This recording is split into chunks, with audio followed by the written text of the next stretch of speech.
Let's talk about the RAV4 Prime plug-in hybrid, the trim levels it's offered in, standard and optional equipment, and how it compares to the standard RAV4 and hybrid RAV4, so you can decide if it's the one for you. Maybe you're already set on a RAV4 and trying to decide if the Prime is worth a look. Maybe you have a short commute and you're looking to save some gas but not ready to take the leap to something fully electric.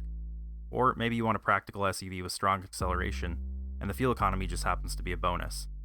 Whatever your situation, we hope to provide all the necessary information to you in this video in a simple way so you can make an informed decision. Let's do it. This video will just be focused on the plug-in hybrid variant of the RAV4, the RAV4 Prime. If you're looking for the traditional hybrid or non-hybrid RAV4, we did a trim level breakdown of that as well.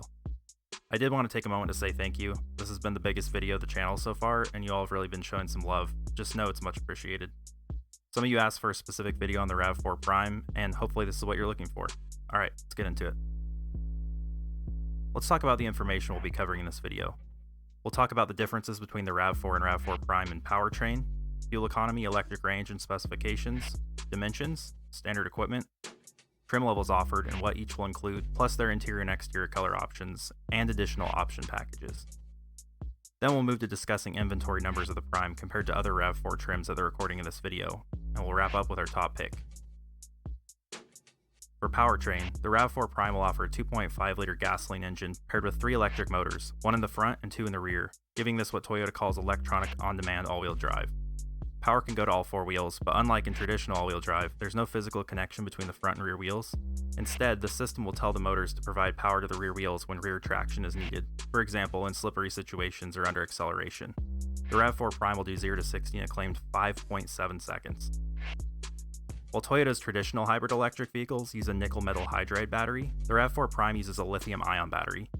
Lithium-ion batteries will have a higher energy density and voltage than nickel metal hydride, which is why we see this type of battery more traditionally used in plug-in hybrid and electric vehicles. While lithium-ion is generally regarded as better, nickel metal hydride is cheaper, which would explain how Toyota can offer traditional hybrids across so many different models, and might partly explain the big price difference between the traditional hybrid RAV4 and the RAV4 Prime, but we'll get to that. This powertrain will deliver a combined 302 horsepower with electric on-demand all-wheel drive. The Prime will also boast 42 miles of all-electric driving range thanks to that 18.1 kilowatt-hour lithium-ion battery that will take about 12 hours to fully charge on a standard household outlet, or 2.5 hours on a level 2 charger. The RAV4 Prime has an EPA rating of 94 mpge, or mpg equivalent, when running on electric-only power. mpge can be kind of confusing, but essentially the EPA takes the precise amount of electric energy that's equal to the energy in 1 gallon of gasoline, and by determining the vehicle's consumption per distance, mpge is calculated. When running as a traditional hybrid, the RAV4 Prime has a rating of 38 miles per gallon combined and a total range of around 600 miles on a single tank of gas with electric and gas combined. That is a slight decrease from the standard hybrid RAV4, which gets a combined 39 miles per gallon. The only difference of note when it comes to interior dimensions has to do with the cargo volume. With the larger battery, it's obviously got to go somewhere, and it looks like it cuts into cargo volume behind the back row by about 4 cubic feet. You'll also notice the added weight of about 600 pounds to the gross vehicle weight rating, which is probably a major contributing factor to the slight decrease in fuel economy over the hybrid RAV4. For towing capacity, we will see an increase of 750 pounds over the standard hybrid to 2,500 pounds. Standard features for the RAV4 Prime will include wireless Apple CarPlay and Android Auto, Sirius XM, 5 USB ports, that's going to be 1 media port in the front storage tray and 4 additional charge ports, 2 in the front center console and 2 in the rear seat area. 2 12-volt 120-watt auxiliary power outlets, 1 in the front instrument panel storage tray and 1 in the cargo area. Power windows with 1-touch auto up-down. Power door locks, a power liftgate, remote keyless entry, a smart entry system on the front door handles and liftgate, push-button start, heated front seats, an 8-way power driver's seat, dual-zone automatic climate control, rear seat air vents, acoustic noise-reducing front side windows, a black headliner, height-adjustable rear cargo area deck board, a cargo area cover, leather-wrapped steering wheel and gear selector, sun visors with sliding extensions and illuminated vanity mirrors, low-profile black roof rails, privacy glass on all rear, side, quarter, and liftgate windows, bi-LED projector low and high beam headlights with LED accent lights and automatic high beams and auto on-off, LED daytime running lights, LED tail lights, body color door handles, an electric parking brake with brake hold feature, a drive mode dial with sport, eco, and normal modes, an electric only mode, a hybrid mode, an auto mode, a charge mode, and trail mode, active cornering assist, and a temporary spare tire. Standard safety features for the RAV4 Prime will include Toyota's Safety Sense 2.5, which will include a pre-collision system with pedestrian detection, lane departure alert with steering assist, automatic high beams, lane tracing assist, road sign assist, and a full speed range dynamic radar cruise control.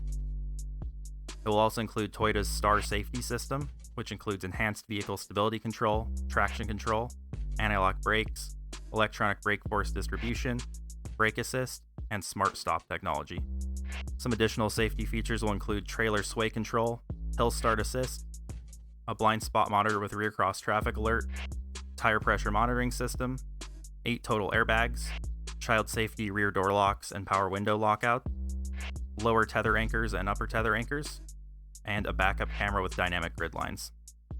For the first trim level of the RAV4 Prime, we'll have the RAV4 Prime SE, starting at $43,440. For reference, that's over $9,000 more than the starting price of the standard hybrid RAV4 SE. Outside of the standard features, the SE will include 18-inch alloy wheels, body color heated power side mirrors with turn signal indicator and blind spot warning indicator, a 7-inch partially digital gauge cluster, cloth seating with red accent stitching and embossed inserts, an 8-inch infotainment screen, and an anti-theft system with an engine immobilizer. The only available option package for the SE will be a $1,665 weather and moonroof package, which will include a heated steering wheel, heated rear seats, rain-sensing wipers with a wiper de-icer, and a power moonroof. Available exterior color options for the RAV4 Prime SE will be magnetic gray, ice cap, midnight black, blueprint, silver sky, or for an extra $425, supersonic red. The only interior color option is going to be black cloth with red accent stitching. The next and final trim level for the RAV4 Prime will be the XSE, starting at $47,310. That's about $3,000 more than the Prime SE, and for reference, more than $10,000 above the starting price of the standard RAV4 Hybrid XSE. Specifics for this trim will include 19-inch alloy wheels, a power moonroof, silver interior door handles, whereas the SE will have black interior door handles, red painted shock absorbers, two-tone exterior color, vertical LED accent lights, black painted heated power side mirrors with a turn signal and blind spot warning indicator, a 12.3-inch fully digital gauge cluster, some blue ambient interior lighting, an auto-dimming rearview mirror with HomeLink, paddle shifters, a wireless charger, soft text seating with red accent stitching and some fabric inserts, a 10.5-inch infotainment screen, an 11-speaker JBL premium audio system, including a subwoofer and amplifier, and an anti-theft system with an alarm and an engine immobilizer. The first available option package for the Prime XSE will be an $815 package that includes a heated steering wheel, rain-sensing wipers with a de-icer, and rear heated seats. You can also choose to push your RAV4 Prime price tag north of $50,000 with a $2,960 premium package.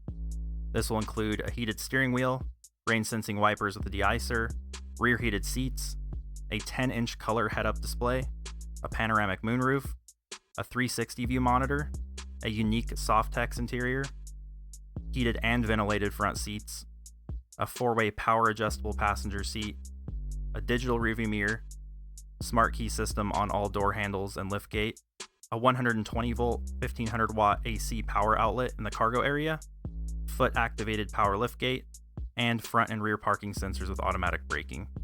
So just in comparing this to the hybrid RAV4 XSE, we do see some options on the Prime that we don't see on the standard hybrid RAV4, notably the head-up display and paddle shifters. And we also see things like the fully digital 12.3-inch gauge cluster, the JBL premium audio system, and wireless charger included at the base price of the Prime XSE, when these are either only available as additional option packages or only included on the highest trims of the standard hybrid RAV4, which might justify some of that big price difference. Available exterior color options for the Prime XSE will all be two-tone with a black roof, and you'll be able to choose between silver sky, magnetic gray, blueprint, Or for an extra $425, you can choose Supersonic Red or Wind Chill Pearl. Interior options will either be the black Softex with the fabric inserts that will come standard, or the unique black Softex interior included with the optional premium package. Let's put all this information into some context by looking at our current national inventory numbers. As of the recording of this video, we see just under 400 RAV4 Prime SE models listed in stock nationwide, while we see over 600 XSE models. Here's what the RAV4 Prime inventory looks like compared to the inventory of the non-Prime RAV4 trims. You can see they're almost double the amount of just one RAV4 trim in stock than there are both RAV4 Prime trims combined. It's hard to really say if this is just due to supply issues, lower demand, or something else, but it does show that it might be much harder to find the exact RAV4 Prime you're looking for compared to other RAV4 models. Some additional perspective here, there are over 7,500 hybrid RAV4s available, making over 16,000 total RAV4s available, which is over 16 times the number of RAV4 Primes available. If you've been to Toyota's website to configure a RAV4 Prime, you may have seen a notice that inventory is limited, please contact the dealer, where we don't see this on the standard RAV4 or hybrid RAV4. Something else of note, the traditional hybrid RAV4 is built in the US, while the RAV4 Prime is built in Japan and imported to the US, which also may be why inventory is more limited. Here's something encouraging if you are in the market for the standard hybrid or non-hybrid RAV4. I ran these inventory numbers for our RAV4 trim level breakdown video just last month, and it looks like there's increases of inventory across the board for all trims, aside from the base hybrid LE, which slightly went down, and the adventure trim, which stayed the same. Let's bring it home with our top pick. Plug-in hybrid vehicles get some hate from those in favor of fully electric vehicles, but the reality is that these are a step toward that. They allow the flexibility for those with lesser mileage demands on a daily basis to rely more on electric-only usage instead of gasoline, but without the limitation of needing to recharge should your trip exceed the range of your electric battery. Plug-in hybrid systems, and even traditional hybrid systems more and more as of late, can be used as a way to increase acceleration and performance of a vehicle without increasing the engine size, worsening fuel economy, or increasing tailpipe emissions.